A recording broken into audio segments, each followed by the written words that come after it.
Boa noite. Liberar ou proibir?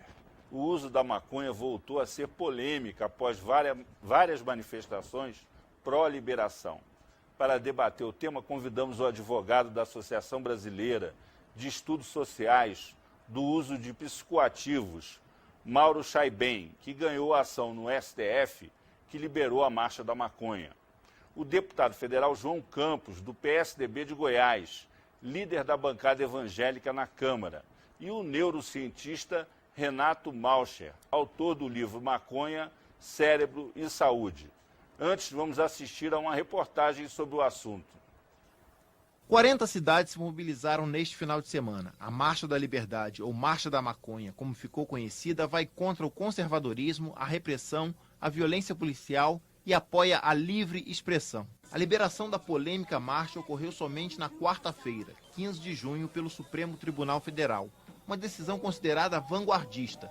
O Judiciário considerou que uma manifestação como esta não é apologia ao crime, e sim um exercício da liberdade de expressão. A batalha pela liberação da maconha ganhou um aliado importante quando o ex-presidente Fernando Henrique Cardoso declarou-se favorável à descriminalização do uso e propôs uma discussão às atuais penas de prisão e repressão ao usuário. Pensar num mundo livre de drogas é uma coisa utópica. Não houve até hoje na história. Agora você pode reduzir o dano que a droga causa às pessoas e à própria sociedade. Para quem defende a liberação, o argumento é histórico. Milênios de uso, décadas de repressão. Lembrando que os antigos povos da América já utilizavam a droga com uso terapêutico. A ciência também tem adeptos. Além do uso como analgésico, pesquisas recentes mostram que os princípios ativos da maconha ajudam no tratamento de pacientes de Parkinson, Alzheimer, algumas formas de epilepsia, câncer e até bruxismo, como afirma este usuário, que pediu para não ser identificado. Eu experimentei com o pessoal na faculdade e aí optei, larguei o álcool e vi que estava me dando, na verdade, muito menos malefícios do que a droga que eu usava, né? E, na verdade, até me aliviava as dores de cabeça matinais. Atualmente, o usuário que é pego com pequena quantidade da droga não pode ser preso, mas terá sua ficha suja. A lei não define a quantidade de droga que diferencia usuário ou traficante, cabendo ao policial ou ao juiz a tipificação. A questão chegou aos cinemas. 2 documentários, Quebrando o Tabu e Cortina de Fumaça, ampliam a discussão, com um viés para a descriminalização e a liberação da maconha. A música brasileira já fala em legalização, com Marcelo D2 e Gabriel Pensador. A criminalidade toma conta da cidade, a sociedade põe a culpa nas autoridades, o cacique oficial. Deputado João Campos, há uma polêmica no Congresso instalada há muito tempo com relação à legalização do uso da maconha, e isso caiu numa espécie assim de buraco negro legislativo. Aqueles temas que a sociedade inteira discute e que nunca são votados pelo Congresso. Aconteceu recentemente com a questão do casamento gay, por exemplo, que o Supremo Tribunal Federal decidiu uma questão que o Congresso não votava. Agora, com relação à marcha da maconha, a decisão do Supremo foi mais ou menos na mesma direção, quer dizer, deliberou sobre um assunto que o Congresso não consegue levar adiante, tomar uma decisão. O senhor que questiona a decisão tomada pelo Supremo, a liberação do consumo de maconha, como o senhor encara essa questão? Olha, esse argumento é um argumento falacioso. O Congresso tem legislado. A nova lei de drogas é de 2006, uma lei recente. Nessa lei, o artigo, salvo engano, 28, o uso de drogas não é penalizado. É penalizado o porte. E mesmo assim, não é penalizado com cadeia. A pena é de advertência, de prestação de serviço à comunidade, enfim, mas a droga, o uso puro e simples, não está criminalizado. Agora, a sociedade certamente não está informada disso, de tal forma que o parlamento se manifestou a tempo e hora. Essa decisão do Supremo, que me preocupa, é um outro aspecto. Ao invocar o direito da livre manifestação do pensamento, da expressão, eu penso que nenhum direito absoluto. Na medida que o Supremo diz, olha, desde que seja uma manifestação pacífica, que corresponda apenas à livre expressão, e isso precisa até ser garantido pelo Estado, então pode. Bom, mas pode, o que mais que pode, invocando o direito da livre expressão? Pode uma manifestação em favor da pedofilia, por exemplo? Essa decisão do Supremo está revogando o artigo 287 do Código Penal, que diz fazer apologia publicamente a crime ou autor de crime? É preciso que a gente encontre parâmetro disso, porque nenhum direito é absoluto, nem mesmo o direito à vida é absoluto. Nós temos as excludentes de licitude no Código Penal, legítima defesa, daí por diante, enfim, que termina colocando limitações também. Isso me preocupa, me assusta. Doutor Mauro Chabin, você que entrou no Supremo, ganhou essa ação, é uma decisão, vamos dizer assim, histórica do ponto de vista da interpretação da legislação. O senhor concorda com esse tipo de argumentação do deputado? Olha, o Supremo Tribunal, ele acabou vindo confirmar o seu papel de intérprete, né, da Constituição. Ele reconhecendo a liberdade de expressão, o direito de reunião de forma pacífica e ordeira. E deixou bem claro que a decisão dele não permite, não abrange eventuais manifestantes que porventura queiram, por exemplo, fazer uso. O uso é proibido, o porte da substância, como bem destacou o deputado, é proibido. Então, o que ele falou, é permitido debater, é legítimo o direito do cidadão discutir o assunto, né? Mas, extrapolando esse limite, o poder repressor do Estado poderá atuar. Então, o Supremo não fez nada além de sua função constitucional, que é interpretar a Constituição de forma a garantir um direito fundamental do homem, que é expressar seu pensamento. Será que, não sei se o senhor compreende assim, que essa decisão do Supremo teria revogado 287 do Código Penal? Não, confesso que eu não entendo dessa forma, até porque, por exemplo, fosse enaltecer alguns figurões, vamos dizer assim, do tráfico, né, nomes famosos que existem, como Fernandinho Beiramar, por exemplo. Enaltecer figuras como essa seria uma apologia, vamos dizer assim, de certa forma. Mas o artigo 287 não fala de enaltecer publicamente só o autor do crime, mas a própria prática criminosa. Na medida que portar drogas, daí por diante, uma prática criminosa, e o Supremo diz, não, mas olha, defender isso é direito de expressão. Até que ponto não está sendo derrogado o Código Penal? Nós temos uma pergunta de telespectador sobre isso. Mesmo em defesa da liberdade de expressão, a marcha da maconha pode incentivar o consumo. Você concorda com isso? Não, o objetivo da marcha é tão somente debater o tema. É bem verdade que o fato de até então haver essa celeuma jurídica, se apologia essa liberdade de expressão, muitas das pessoas que são favoráveis ao debate, e não necessariamente favoráveis ao consumo, se sentiu acuadas. Como costuma-se dizer, se sentiu trancado no armário, né? E agora as pessoas estão mais à vontade para debater o tema. Encorajando. Agora, essa discussão assim, que envolve costumes, que envolve a questão da ordem pública, né, dos direitos de expressão, mas há também um aspecto científico com relação a isso. Afinal, essa droga, ela pode ser consumida sem malefícios, ela pode trazer mais benefícios do que prejuízos para as pessoas. Doutor Renato, o senhor que é neurocientista, que tem um livro sobre que trata desse assunto também, qual é a sua opinião sobre isso? O viés que eu vejo é um pouco diferente do viés deles. O que eu acho é que o Estado deveria difundir e educar as pessoas a fazer de forma apropriada o uso das propriedades medicinais da maconha, que são muito poderosas, são indiscutíveis do ponto de vista científico e tornam ela um remédio bastante seguro, na verdade, comparado com substâncias que são vendidas na farmácia, por exemplo. Mas um remédio seguro para quê? Nossa, você vai ter que aguentar a lista aí. Bom, Parkinson, ela funciona muito bem para aliviar dor e disfunção motora, né? Porque além do tremor, Parkinson dificulta a locomoção, né? E o efeito da maconha é quase que imediato, controlando esse tremor e essas dores. Controla vários tipos de dores importantes que normalmente são tratadas com morfina, como é o caso das dores nevrálgicas, né? Dores, deixa eu explicar melhor, dores que são causadas por danos no próprio sistema nervoso. Não é que há alguma inflamação, alguma coisa machucada, mas o próprio sistema nervoso tem um defeito que leva a uma mensagem constante de dor, e são dores que muitas vezes as pessoas se matam porque não conseguem resolver essa dor. A maconha resolve essa dor. Enxaqueca. Enxaqueca também resolve. Isso tudo depende de você ter linhagens bem controladas, né, com padrões de produção, padrões estabelecidos, porque varia muito as propriedades de uma planta para outra. Então, se você tem um sistema que regulamenta essa produção, você tem essas propriedades adequadamente alocadas em cada planta, diminuindo, inclusive, os efeitos colaterais.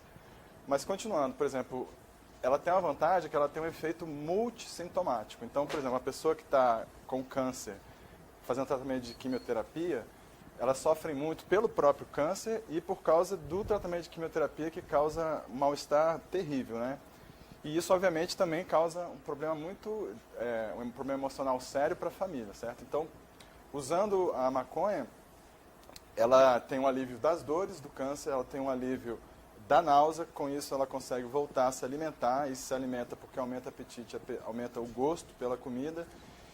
E os efeitos que são considerados, assim, digamos assim, pecaminosos da maconha, que é a pessoa se sentir, mudar a sua percepção das cores, do som, o bem-estar que a maconha causa, o alívio do humor, isso do ponto de vista terapêutico é valiosíssimo, porque essas pessoas elas sofrem muito com o estresse, com a tristeza. Então, esse ganho de humor que a maconha causa, que é o que é considerada coisa obscura da maconha, na verdade é uma vantagem terapêutica considerável com relação a outros remédios.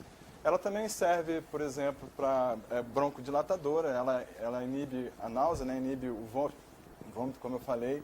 Tem propriedades que inibem o crescimento do câncer, que são propriedades que, quando a gente fala assim, as pessoas falam, pô, mas se inibe o câncer, como é que isso não é difundido? Mas inibe mesmo e não é difundido porque existe todo esse distanciamento, né, da realidade científica, da realidade cultural sobre a maconha, né? Porque, na verdade, a maconha ela sempre foi compreendida como remédio e nunca deixou de ser compreendida como remédio, porque a lei não impõe uma mudança na realidade da natureza, né? Nós, cientistas, a gente analisa a natureza sem fazer juízo de valor dessas propriedades maravilhosas que a natureza botou nessa planta, né?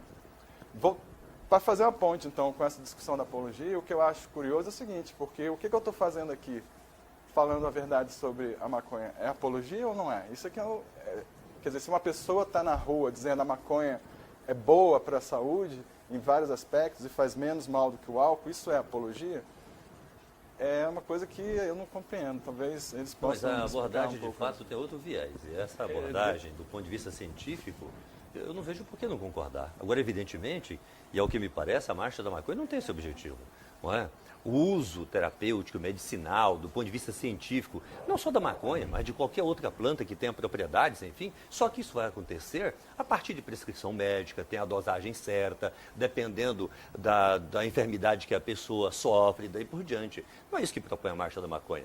A marcha da maconha propõe o uso puro e simples da maconha. Isso é crime, ou melhor, isso inclusive é um comportamento que não é absorvido pela sociedade. Eu não consigo identificar na sociedade alguém que, tendo a informação que determinada planta, daí por diante, tem uma propriedade que cientificamente foi comprovada, que utilizada dentro de recomendação médica sirva para curar alguém, que seja contra. Não é? Nisso nós estamos de pleno acordo. Doutor Mauro, na verdade, a marcha da maconha, ela é muito ampla. Ela acaba sendo a expressão de N segmentos da sociedade em prol desse debate. E aí inclui o uso medicinal, inclui o uso para fins econômicos e, claro, o uso recreativo. Hoje a sociedade permite o uso do tabaco, o uso do álcool, se restringe a publicidade, se restringe a propaganda, se restringe o local de consumo e com isso obtivemos um êxito de redução de 50% no consumo do tabaco na sociedade. E o que se pretende, quando o uso recreativo, que chama, de certa forma, é uma regulamentação, com certeza restritiva, até mais que o álcool, o tabaco, por exemplo. Entendeu? Não se pretende um oba-oba, que as pessoas vão poder sair por aí fazendo consumo. O que se pretende nesse debate, até mesmo a questão do uso recreativo, do uso recreacional, é tirar do poder paralelo do Estado, do traficante, de quem está na ilegalidade, e transferir para o Estado, de certa forma, quem sabe até mesmo um monopólio, por exemplo, no cultivo ou na venda, por exemplo. Aí depende de debates, né? A questão de como seria uma regulamentação, né? Mas o importante é tirar do poder do paralelo, do poder da ilegalidade, um monopólio e trazer para um lado legal, que o Estado regulamente e controle o assunto. Nós vamos fazer um intervalo e voltamos daqui a pouco com 3-1, discutindo a questão da maconha. Legalizar ou proibir o consumo de maconha?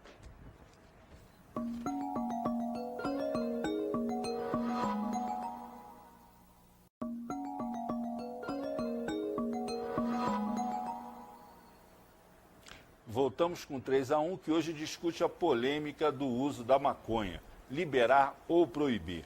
Estão aqui conosco nessa discussão o advogado da Associação Brasileira de Estudos Sociais do Uso de Psicoativos, Mauro Chaibem, que entrou com ação para a liberação da marcha da maconha no Supremo Tribunal Federal, o deputado federal João Campos, do PSDB de Goiás, líder da bancada evangélica na Câmara, e o neurocientista Renato Malcher, autor do livro Maconha, Cérebro e Saúde. Antes, nós vamos ouvir mais uma pergunta de telespectador. Eu queria saber se é justo doentes terem de utilizar maconha escondido para aliviar dores de determinadas doenças. Doutor Renato. Isso até é interessante, que eu vou passar para os colegas aqui que entendem de legislação que eu não entendo, uma questão que às vezes me colocam parecida com essa, porque recentemente houve um estudo muito amplo comparando sobre vários pontos de vista, vários aspectos, os danos de cada droga, né? Danos sobre o indivíduo com relação à sua saúde, sobre o indivíduo com relação ao controle que ele exerce sobre a sua vida, sobre o seu trabalho, danos com relação aos que estão em volta desse indivíduo, se ele afeta a vida de quem está em volta dele, danos em relação à saúde pública, por exemplo, né? São alguns dos critérios. E aí fizeram um ranking, né? E nesse ranking, o álcool está em 4º lugar e a maconha está em 11º. Então, a coisa que se coloca que fica estranha é a seguinte, vamos supor um industrial, né, que vende milhões de litros de álcool por ano para milhões de brasileiros. Ele é uma pessoa que é considerada uma pessoa honesta, produtiva, que dá empregos, etc., na sociedade. No entanto, a substância que ele vende causa muito mais danos à sociedade, à saúde pública e aos indivíduos do que a maconha, sendo que, por exemplo, uma pessoa que for, sei lá, um jovem de 20 e poucos anos que cultive maconha e que distribua, venda para amigos ou para outras pessoas, essa pessoa vai ser considerada um criminoso hediondo, sendo que ela pode estar, inclusive, facilitando o uso médico para outras pessoas que não têm como adquirir de outra forma. Né? Então, qual é o sentido disso? Essa pessoa está vendendo um remédio e é punido como um criminoso hediondo, enquanto essa pessoa está vendendo algo que não é remédio. Fazer uma comparação assim mais, vamos dizer assim, compreensível. Né? A escala de produção, de consumo de álcool é muito maior do que a escala de produção e consumo de maconha. Então, sob esse ponto de vista, quer dizer, sob esse paradigma, a comparação ela não é muito, vamos dizer assim, justa. Se não fosse se você comparar olhar do ponto de vista social, mas do ponto de vista se fosse individual, comparar sim. em termos de consumo, vamos dizer assim, o prejuízo de um sujeito que fumou um baseado, do sujeito que consumiu, vamos dizer assim, uma cerveja. Eu vou dar um exemplo que eu não preciso nem falar dos danos físicos do álcool para esclarecer o grande paradoxo, que é o seguinte: a maconha nunca tira a consciência do usuário. Ele pode ficar sonolento, mas ele não perde a consciência. O álcool tira a consciência do usuário e o pior, o álcool tira a consciência do usuário antes dele parar de agir.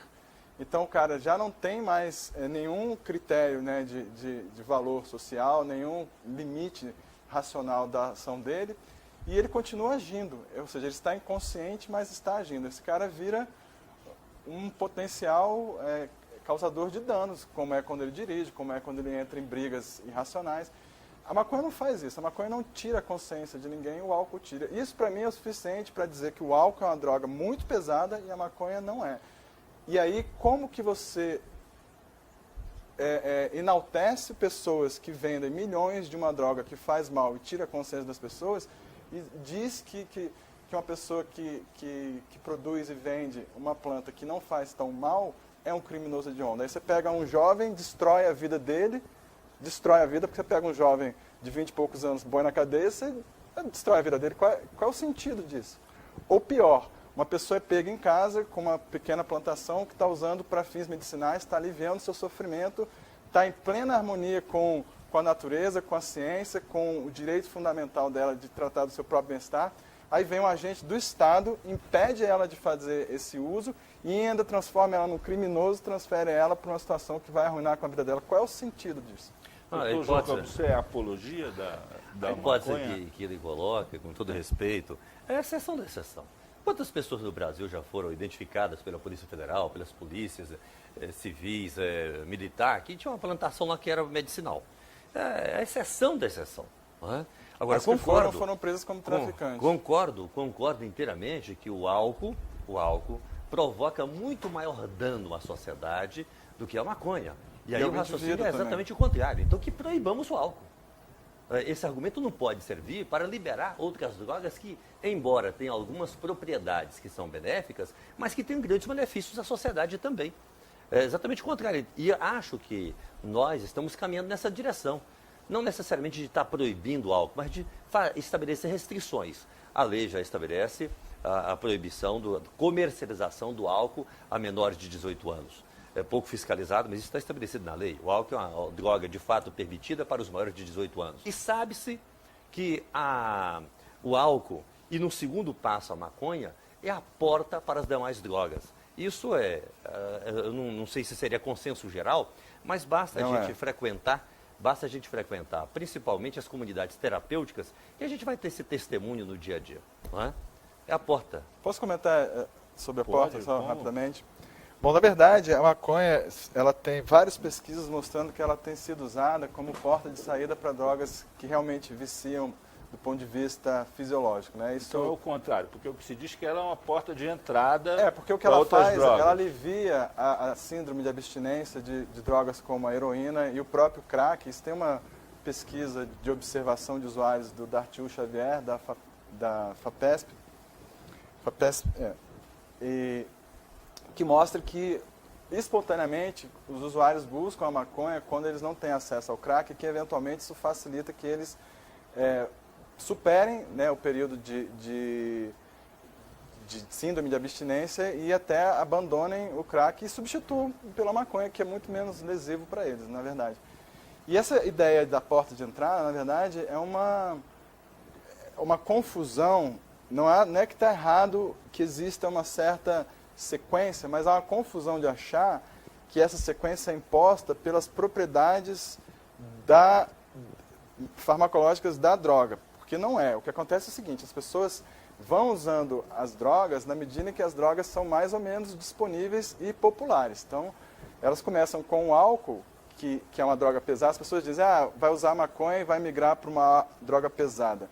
Mas, na verdade, o álcool é uma droga pesada, muito mais pesada que a maconha.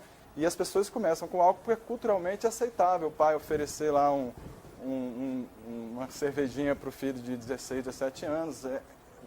É ruim, mas é culturalmente aceitável. E as pessoas vão às ruas e veem as pessoas se drogando com álcool num clima de festa, de aceitação, de confraternização. E aí as pessoas aderem ao uso do álcool. Primeiro, depois, eventualmente, elas têm contato com a maconha porque é uma coisa mais difícil de achar, porque é ilegal, e menos popular do que o álcool, porque é ilegal. E é mais popular do que as drogas mais pesadas, porque todo mundo tem uma noção de que cocaína, heroína causa mais danos às pessoas do que isso. E são drogas mais caras e menos acessíveis. Então, existe uma tendência que é quase que ditada pela estatística que a lei impõe de acesso à droga, que causa essa sequência. Mas se você regulamentar o uso da maconha, por exemplo, como é na Holanda, o que aconteceu é que houve uma migração, ainda que parcial, de usuários de heroína para maconha e de álcool para maconha, o que do ponto de vista individual e de saúde pública é um ganho, na minha opinião. E a tese de que, de repente, um garoto está vendendo ali, comercializando a maconha para ajudar a curar alguém que é portador de determinada enfermidade, aí é um absurdo, que é crime hediondo, também não pode ser colocada desse ponto de vista, porque se a maconha tem consequências também maléficas, ora, nós temos muitas drogas. Quais são de tarja preta, que não são comercializadas na rua por garotos. Essas drogas que tem que ter controle em função das consequências no organismo humano, elas são comercializadas sob o controle. Daí, por isso tem a tarja preta depois. Você não pode admitir, então, que uma erva que, segundo os estudiosos, e é por isso que a legislação estabeleceu restrições, tem danos na sociedade, seja então comercializada aí ao bel prazer, na feira, daí por Quais diante. estudiosos? Eu sou estudioso. Isso, Eu sou aqueles que estudioso. fundamentaram o legislador a estabelecer isso. Sob pena, então, Não de fundamentaram, ter não que... existe Sob fundamentação pena, então, de científica nós pra lei. termos que caminhar na direção Vamos de liberar falar outras drogas. falar Então, de por cada que não vez. liberar cocaína, as outras drogas todas? Porque faz mais mal. Porque certamente elas também, embora fazendo mal, ou mais mal, certamente terá alguma propriedade também benéfica. Nós Então, temos que liberemos tudo, não é? nós temos uma pergunta de telespectador. O verdadeiro objetivo dessa marcha da maconha não é de fato a liberação das drogas? Doutor Mauro, essa polêmica aí com relação à marcha, voltando ao ponto de partida. Qual é o objetivo da marcha? A marcha da maconha, o objetivo é a regulamentação da maconha. Não nego que existam outros especialistas, diversas áreas do conhecimento que sustentem que não só apenas a maconha deveria ser regulamentada, e sim outras substâncias também. Ou seja, esse assunto sequer é unanimidade entre os próprios debatedores do assunto. Mas o fato é, precisamos realmente debater na sociedade. Eu sei que temos uma lei que ainda é de 2006, né, sobre drogas. Essa lei, ela na sua base de princípios, ela é muito positiva, né?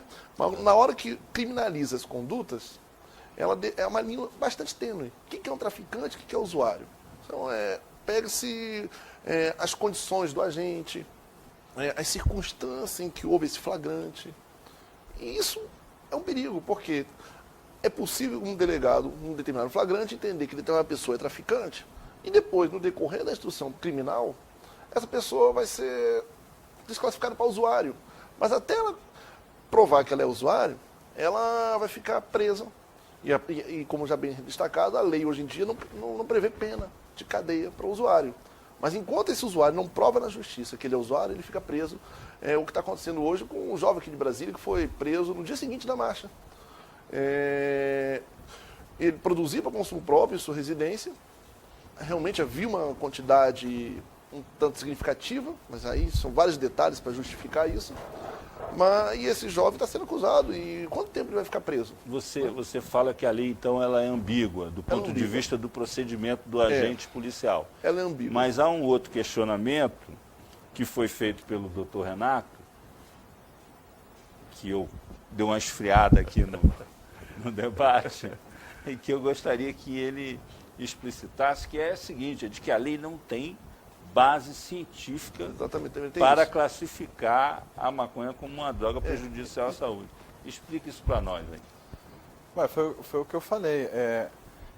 Houve um estudo feito que mostrou que com todos os aspectos, o que você falou sobre ser mais usado no álcool, é verdade que isso tem um peso maior na sociedade, mas para o indivíduo, né, o álcool é muito mais prejudicial do que a maconha, muito mais mesmo. O álcool é a quarta droga mais prejudicial e a maconha é a 11ª, ficando atrás do cigarro, inclusive, né? E existe esse mito de que acho que as pessoas imaginam que houve uma reunião de cientistas em algum ponto da história e decidiram, olha, a maconha causa esses problemas e tal. Ele falou os malefícios. Eu não sei quais os malefícios que ele está falando, porque a maioria dos malefícios que dizem está errado, não é verdade. O que ela faz... aquela história do ovo, que foi durante muito tempo condenado como... Você me citou alguns malefícios, da pessoa perder a percepção da realidade, você me citou alguns benefícios. Não perde a percepção. Alguns benefícios aí. Não perde a percepção, ela muda a percepção para melhor, ela se sente melhor sobre a realidade. Isso é ótimo, as pessoas desenvolvem remédios caríssimos para tentar fazer isso. Você pode comprar esse efeito na farmácia de uma forma caríssima ou usar uma planta, que é um produto da natureza. Agora você falou que era preciso, porém, desenvolver linhagens dessa. Isso, tem essa questão, porque quando você não tem uma regulamentação, você tem os efeitos colaterais.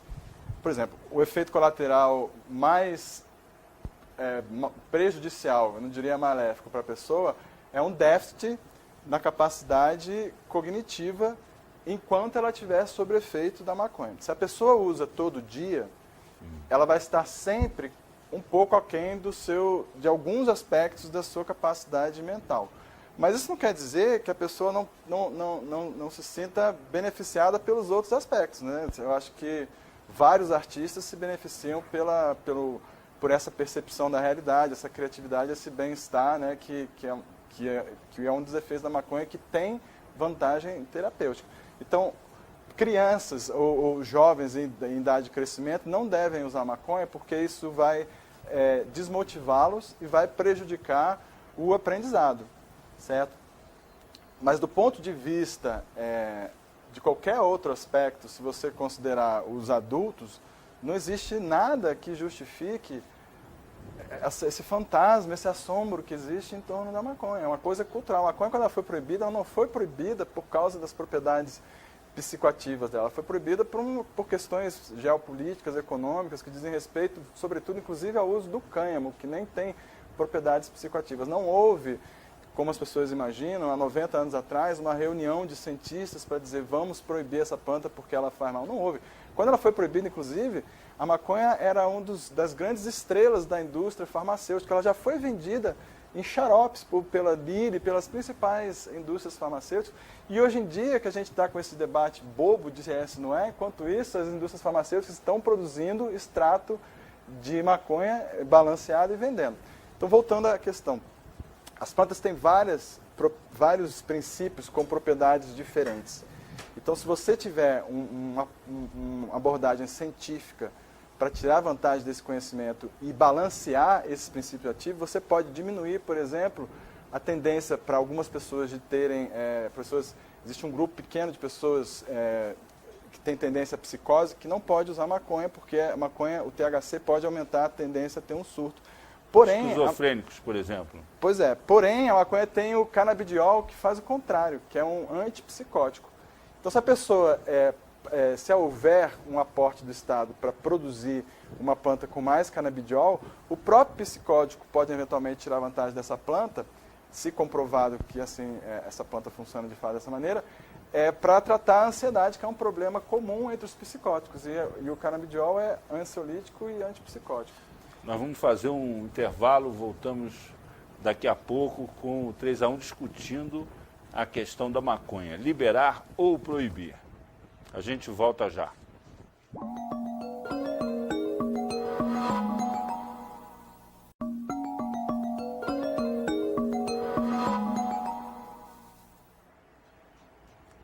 Voltamos com 3-1, que hoje discute a polêmica sobre o uso da maconha, liberar ou proibir. Estão aqui conosco nessa discussão o advogado da Associação Brasileira de Estudos Sociais do Uso de Psicoativos, Mauro Chaibem, que entrou com a ação para a liberação da Marcha da Maconha no Supremo Tribunal Federal, o deputado federal João Campos, do PSDB de Goiás, líder da bancada evangélica na Câmara, e o neurocientista Renato Malcher, autor do livro Maconha, Cérebro e Saúde. Antes, nós vamos ouvir mais uma pergunta de telespectador na abertura desse terceiro e último bloco do nosso programa. Não é um contrassenso fazer campanha contra o uso de drogas e, por outro, defender que o consumo não seja mais crime? Doutor Mauro, como é que você vê essa questão? Olha, essa pergunta, na verdade, é a seguinte: defender o uso de drogas são determinados segmentos da sociedade. E, ao mesmo tempo, campanhas publicitárias já é uma política pública de governo. Então, as coisas, em tese, não se confundem, né? Mas o que deve ficar bem claro é que o que se está sendo debatido pela sociedade é uma forma, na minha opinião, além das propriedades médicas, dentro de outras áreas da cannabis em si, o que se discute são políticas públicas de segurança pública, né? O que a sociedade percebe hoje em dia é polícia cada vez mais armada e traficante, por consequência, também quer se armar ainda mais, né? E o que se debate é uma forma de você tentar amenizar esse problema. Os que defendem uma mudança dessas políticas, se quer falar, olha, vamos acabar com o tráfico na nossa sociedade. Não é isso. Né? Por exemplo, se o Estado resolver hoje proibir o álcool e o tabaco, o que vai acontecer com essas duas substâncias? Vão para a ilegalidade. Mais poder na mão de traficantes, né? Do mercado paralelo. Então, o que queremos fazer nesse debate? É tirar desse mercado ilícito o poder, o monopólio do comércio, né, e do controle dessas substâncias e passar para o lado da legalidade, para que o Estado consiga ter mais efetividade em suas políticas públicas de segurança pública. Né?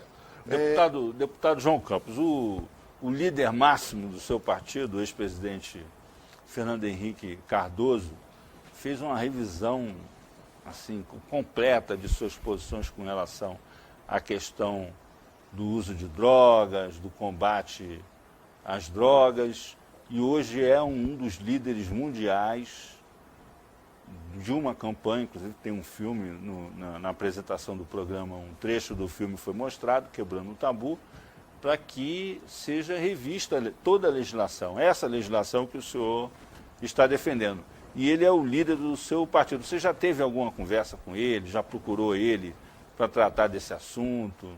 Como é que... O presidente Fernando Henrique não fez essa discussão no partido e nem fala pelo partido em relação a esse tema.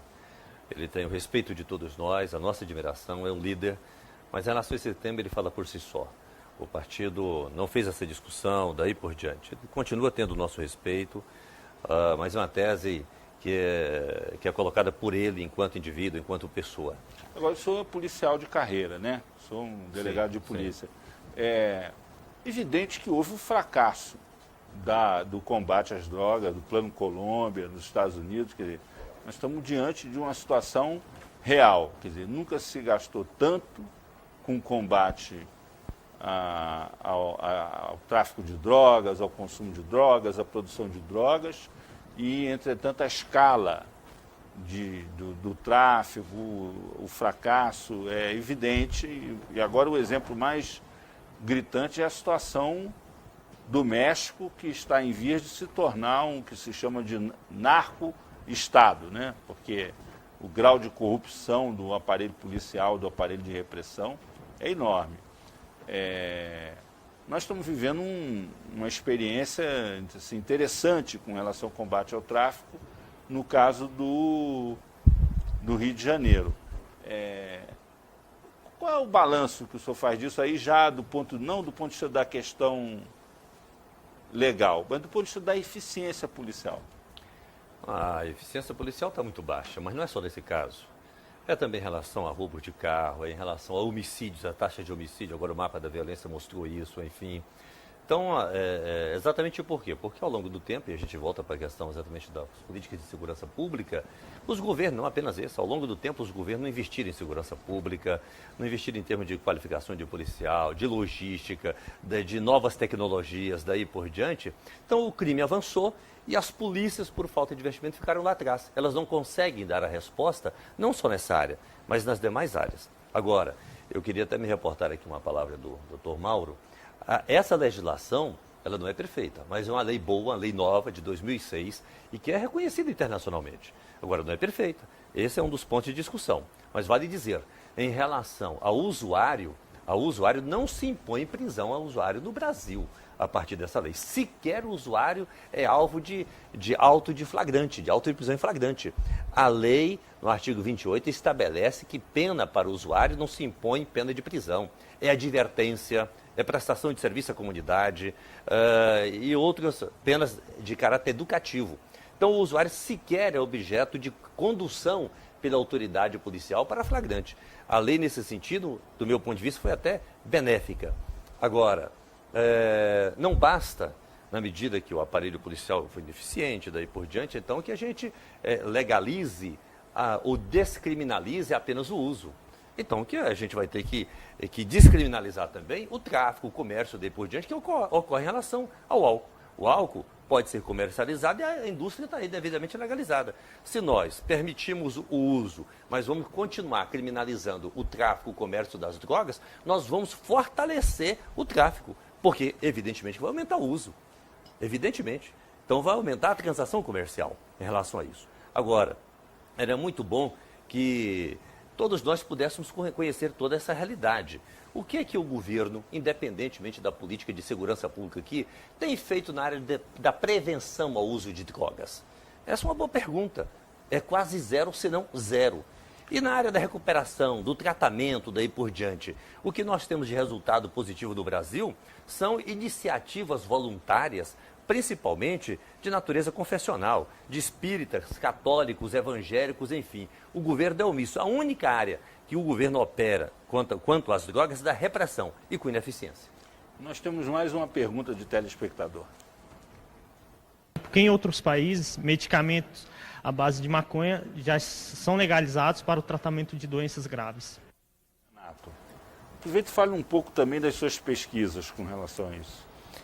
Na verdade, a minha pesquisa é com o sistema que a gente chama de sistema canabinoide endógeno, do próprio corpo, né?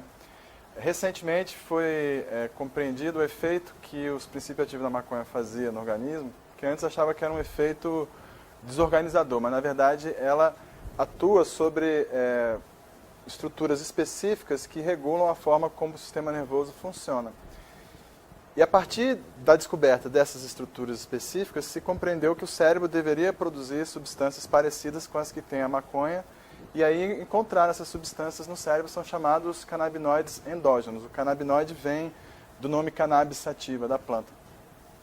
A minha pesquisa começou bem no início dessas descobertas, né, sobre os endocannabinoides, e ela tem a ver com a função dos canabinoides endógenos na regulação do equilíbrio e da coordenação de todos os aspectos da fisiologia dos animais, inclusive aspectos emocionais, cognitivos e de apetite e de inflamação.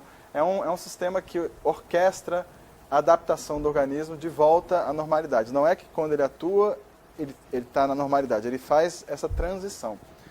Então, com isso, se ficou claro tanto como funciona todos esses princípios ativos e suas funções benéficas, como os problemas do abuso, né? O problema do abuso, como eu falei, se a pessoa usa constantemente, ela vai ter um déficit cognitivo, um déficit de memória, mas isso é um déficit... Ela vai ficando com o miolo mole, como se diz. Não muda o miolo da pessoa. Ela responde a pergunta dos malefícios. Não muda, mas não muda o cérebro da pessoa. O que acontece é que quando ela para, existe um período em que ainda há THC no organismo dela, e na medida que esse THC vai sendo eliminado, a pessoa vai voltando ao normal. Então, um usuário pesado, de muitos anos, ele vai precisar de uns meses aí para... Agora, essa pesquisa você fez com animais ou fez observando pacientes? Com animais. Nos Estados Unidos. A essência da minha pesquisa foi mostrar o seguinte, que quando o animal passa por um estresse, existe um hormônio que é produzido pela glândula adrenal, que chama cortisol no homem. Esse hormônio ele orquestra uma série de mudanças, tanto da fisiologia do organismo quanto do cérebro, para justamente após a emergência desse estresse, que pode ser correr de um predador nos animais, ou correr de um assalto, ou enfim, uma briga, alguma coisa em humanos, depois dessa ocorrência do estresse, que é quando a pessoa fica cheia de adrenalina, disposta a brigar ou a fugir, existe um período necessário para ela voltar ao normal. E esses glucocorticoides, o que eles fazem é fazer várias células produzirem, então, esses canabinoides endógenos para acalmar a pessoa, para diminuir a tensão psicológica e muscular, para diminuir a dor, para reduzir a inflamação, para melhorar até, do ponto de vista cognitivo, um pouco a criatividade, porque ajuda ela a fragilizar algumas memórias que não estão mais úteis para poder surgirem novas memórias, por exemplo. Então, da mesma forma que isso gerou uma compreensão melhor dos benefícios, também gerou dos malefícios. Então, o que, assim, não tem um embate muito forte com ele. O meu problema é que se estabeleça com clareza exatamente o que acontece. Agora, por que isso é importante? Porque quando você fala, na verdade, o que é bom e o que é ruim, isso é importante para quem vai fazer uso medicinal. Então, você desmistificar, por exemplo, que a maconha não mata neurônio, não é uma intenção do cientista de falar para as pessoas, pode usar do jeito que quiser porque não mata neurônio. Não, é para deixar claro que para o uso medicinal, inclusive, essas pessoas não vão ter esse dano porque ele não ocorre. É importante que se saiba isso porque Quando eu estou falando de uso medicinal, eu estou falando de aliviar sofrimentos sérios. Agora, o que é feito hoje em termos de produção de substâncias, de medicamentos e mesmo de linhagens de maconha que possam ser usados de forma medicinal? No Brasil, nada, porque... Mas fora do Brasil, aí, que você constatou. Olha, por exemplo, nos Estados Unidos tem uma cadeia produtiva que inclusive rende bilhões à Califórnia de várias linhagens usadas para medicina. São linhagens que são adequadas, né, para determinados tipos de funções, né? Tem uma que pode ser mais analgésica, outra que pode ser mais para insônia ou bruxismo, que é o caso que ele falou, né? O bruxismo é uma espécie de manifestação de tensão, né? De estresse. Então, condiz com o efeito endógeno da maconha. Então, existem pesquisas muito sólidas nessa área e o uso, quer dizer, quando a gente fala de uso medicinal, não está falando de coisa de outro planeta, né? Isso tem no Canadá, isso tem nos Estados Unidos, institucionalizado, não é clandestino. Em Israel, certo? E na Holanda, são países que superaram as barreiras do obscurantismo para dar às pessoas o direito de usar o benefício de uma coisa maravilhosa que a natureza criou, que foi essa planta. Agora, a Embrapa está desenvolvendo trabalho nessa área? Não tem. Porque é a única instituição aparelhada para desenvolver produtos. Existe entre os estudiosos, houve um congresso, já foi o segundo que houve, mas houve um em 2010, onde se deliberou, né, a recomendação ao Estado brasileiro que estabelecesse uma entidade que pudesse produzir essas plantas para que elas pudessem ser usadas para pesquisa, porque é necessário para a pesquisa científica que haja uma padronização, senão uma experiência aqui vai dar de um jeito, você pega uma planta, outra, dá de outro. Você na UNB, você está dando sequência a essa pesquisa? Ou... Como eu falei, a minha pesquisa não envolve maconha, ela envolve o entendimento dos canabinoides que o próprio corpo produz. Mas a reboque desse conhecimento me permite entender como que o que vem de fora atua também. Que é possível produzir uma substância que substitua o... Essa agência, né, reguladora, que seria talvez associada à Anvisa, ela é necessária, ela já está prevista, então falta só, a lei não impede ela, falta só vontade política. Inclusive, vai ser tão importante, tem alguns... Deputado, o senhor é a favor de criar uma agência reguladora da produção? Eu respeito a pesquisa desenvolvida por ele, e consumo de maconha? Não tem como duvidar disso, né? Das propriedades medicinais. Em relação a isso, eu estou de pleno acordo. As propriedades medicinais que estão comprovadas cientificamente e que seja usado cientificamente. Agora, dentro da área de segurança pública, da política criminal, nós temos uma outra realidade. E com todo respeito ao que o doutor Renato coloca aqui, e de fato a droga tem malefício sim, eu fico imaginando, porque independentemente da minha experiência de delegado de polícia, de pastor, agora na Câmara Federal eu sou vice-presidente da Comissão Especial de Políticas Públicas de Drogas e o Crack. E nós temos visitado diversas comunidades terapêuticas, outros programas na área de prevenção, de iniciativa voluntária da sociedade, e eu fico pensando, a mãe, os pais de um dependente químico, observando a exposição feita aqui pelo Renato, e sem contestá-lo, repito, é um dado científico, uma confusão que está na cabeça dela, que ela conhece a realidade que o filho está vivendo em função dos malefícios da droga, em função da realidade criminal, daí por diante, quer nas comunidades terapêuticas, quer nos presídios, enfim, há uma confusão. Se ela não souber, não tiver discernimento para entender a abordagem que ele faz do ponto de vista científico, com resultados do ponto de vista medicinal, com essa experiência que ela está vivendo, ela fala, pô, então eu estou no outro mundo, não é? Agora, de outro lado, em relação à marcha da maconha, e até porque nós estamos caminhando aqui para o final do programa, eu estou convencido de que ela, de fato, e eu discordo do Supremo, da compreensão do Supremo, é uma apologia, sim, e que incentiva sobremaneira o uso de drogas no país, não apenas da maconha. Doutor Mauro. O interessante é o seguinte, eu, ouvindo com atenção o que o nosso colega deputado falou, temos que deixar bem claro, uma coisa é maconha, outra coisa é crack, oxi, cocaína, que também está lá no alto daquela escala levantada anteriormente pelo doutor Renato. Tá? Então, nós estamos falando de maconha. o que costumamos ver aquelas pessoas na Cracolândia? É o uso de crack. E é uma droga realmente perigosíssima que demanda uma assistência da família, questão de saúde pública, de clínica de tratamento. Agora, é uma situação assim de uma hipocrisia muito grande, né? Vamos pegar aqui, por exemplo, o Eixo Monumental, em Brasília, né? Você tem 2 polos de consumo de drogas aqui, a Luz do Dia. Rodoviária. Tem a rodoviária e o cruzeiro lá em cima, depois do Buriti. É uma coisa consentida, porque de certa forma, sim. Você não observa uma ação ostensiva da É uma do certa Estado. complacência do poder público. O que é isso? Como interpretar isso? O que significa isso? Que as pessoas estão chegando à conclusão isso terminou de que refletindo preciso no parlamento e na lei. mudar a forma de lidar com a lei isso. anterior era muito dura e essa já não é, refletindo esse comportamento da O sociedade. deputado falou que o que falta do Estado é o acolhimento dessas pessoas para tratamento. A polícia não tem como resolver o problema deles. Não é a polícia que resolve. A polícia não tem como resolver. É o que mas o deputado falou. são 2 status completamente diferentes. Na rodoviária você tem crack. Crack, pessoas enlouquecidas e tal. E lá no cruzeiro você vê que é gente de classe média, que parou o carro, que fica ali namorando, batendo papo e tal. É outro padrão de É o que eu estava falando, são de 2 comportamento. São 2 contextos. Mas isso significa que esse arcabouço todo aí está ruindo, que essas coisas não estão funcionando? Ou há uma lei e há um procedimento prático diante da realidade diferente? O que é isso? A aplicação prática da legislação atual que gera dúvidas acerca da interpretação. É o que eu falei.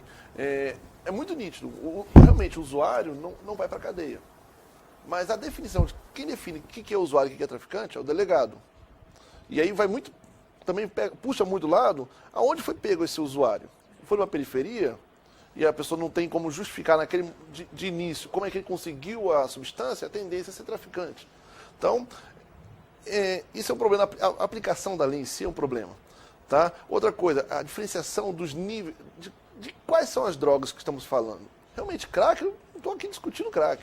Acho que nós vamos ter que fazer outro programa para discutir, porque o tema é complexo. E outra coisa, a maconha... Nós chegamos ao final, o tempo estourou e nós vamos ter que encerrar o programa. O assunto, a polêmica continua. Agradecemos a presença do advogado da Associação Brasileira de Estudos Sociais do Uso de Psicoativos, Mauro Chaibem, do deputado João Campos, líder da bancada evangélica na Câmara dos Deputados, do PSDB, e o neurocientista Renato Malcher, que nos deram a honra de participar do nosso programa. Mande suas sugestões para o e-mail 3a1@tvbrasil.org.br. Até a próxima quarta-feira com mais um 3 a 1 aqui na TV Brasil.